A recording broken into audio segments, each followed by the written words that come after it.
Ready start. इससे शर्मनाक और कुछ नहीं हो सकता कि आतंक पैदा करने वाली अराजकता के चलते लोग अपने ही देश में अन्यत्र शरण लेने के लिए बाध्य हों।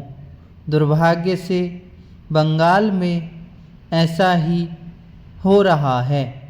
मुर्शिदाबाद में जिस तरह हिंदुओं को चुन चुनकर निशाना बनाया गया और उनके घरों के साथ मंदिरों पर हमले किए गए, उससे यही स्पष्ट हो रहा है कि नए वक्फ कानून का विरोध करने वाले न केवल सांप्रदायिक घृणा में डूबे हैं, बल्कि उन्हें यह भरोसा भी है कि ममता बनर्जी की सरकार और उनकी पुलिस उनके खिलाफ कुछ नहीं करने वाली।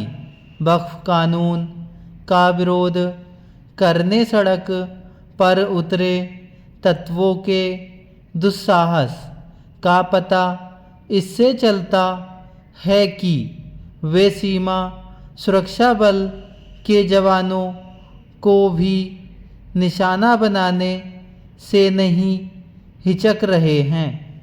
उनके इसी दुस्साहस के चलते मुर्शिदाबाद के हिंदुओं ने खुद को असहाय पाया और वे पड़ोसी जिलों और यहाँ तक कि झारखंड में भी पलायन करने के लिए विवश हुए। यह भयावह स्थिति यही बताती है कि बंगाल में कानून के शासन ने सुनियोजित हिंसा के दुष्चक्र के समक्ष एक बार फिर समर्पण कर दिया। बंगाल में इसके पहले भी ऐसा हो चुका है। मई 2021 में विधानसभा चुनावों के बाद वहां तृणमूल समर्थक तत्वों ने अपने राजनीतिक विरोधियों को इतना आतंकित किया था कि वे जान बचाने के लिए असम में शरण लेने को मजबूर हुए थे। तब भी वहाँ पुलिस मूक दर्शक बनी हुई थी। यह बंगाल पुलिस के नाकारापन का ही दुष्परिणाम है कि मुर्शिदाबाद के साथ ही अन्य शहरों में भी वक्फ कानून के विरोध की आड़ में हिंसा हो रही है। खतरनाक यह है कि इस दौरान हिंदुओं को जानबूझकर निशाना बनाया जा रहा है। इससे संतुष्ट नहीं हुआ जा सकता कि कलकत्ता उच्च न्यायालय ने वक्फ कानून विरोधियों की अराजकता से उपजे हालात का संज्ञान लिया और उसने हिंसा ग्रस्त इलाकों में केंद्रीय सुरक्षा बल तैनात करने का आदेश दिया, क्योंकि राज्य सरकार और उसके नेता यह झूठ देश के गले में उतारने में लगे हुए हैं कि बंगाल में स्थितियां नियंत्रण में हैं। हद तो यह है कि तृणमूल कांग्रेस के कुछ नेता हिंसा के लिए बीएसएफ को दोष देने में लगे हुए हैं। आखिर में ऐसे में इसकी आशा कैसे की जाए कि उपद्रवी तत्वों पर लगाम लगेगी और उनकी हिंसा से पीड़ित लोगों को न्याय मिलेगा। आश्चर्य नहीं कि पलायन करने के लिए मजबूर लोग फिर कभी अपने घरों को न लौट पाएं।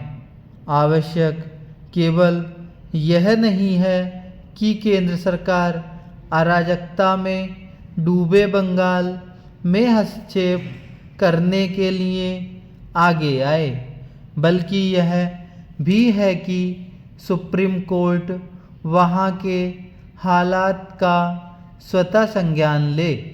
उसे वक्फ कानून विरोधी हिंसक तत्वों के उपद्रव के लिए ममता सरकार को जवाबदेह बनाना ही होगा।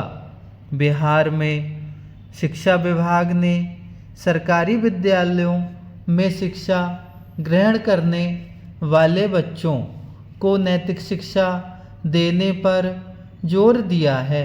शीघ्र ही इस संबंध में प्राथमिक, माध्यमिक और उच्च प्राथमिक विद्यालयों को गाइडलाइन जारी की जाएगी। इस शिक्षा का उद्देश्य बच्चों में अच्छे संस्कार के साथ साथ देश एवं समाज के प्रति उनकी जिम्मेदारी का एहसास कराना है। यह आधुनिक युग में तेजी से बदलते परिवेश के बीच नैतिक मूल्यों को सहज कर रखने की अच्छी कोशिश है। बुजुर्ग हो चुके लोग जब अपने ज़माने की बात करते हैं तो आज के बच्चों को आश्चर्य होता है। माता पिता, शिक्षक और समाज के लोगों के प्रति सम्मान की बात जो पहले थी उसमें काफ़ी कमी दिखती है। हमारी भावी पीढ़ी गरिमापूर्ण संस्कार से परिपूर्ण हो, इसकी सार्थक कोशिश होनी चाहिए। अभिभावक अपने बच्चों में अच्छे संस्कार ही देखना चाहते हैं, लेकिन बदलते परिवेश में बच्चों में भटकाव की आशंका बनी रहती है। यदि शिक्षकों के साथ साथ अभिभावक भी इस उद्देश्य को साधने में अपनी भूमिका तय कर लें तो संभव है कि भविष्य में भ्रष्टाचार, अपराध और सामाजिक विसंगतियों में कमी आए। वैसे भी आज के परिवेश में संयुक्त परिवार के ताने बाने बिगड़ चुके हैं।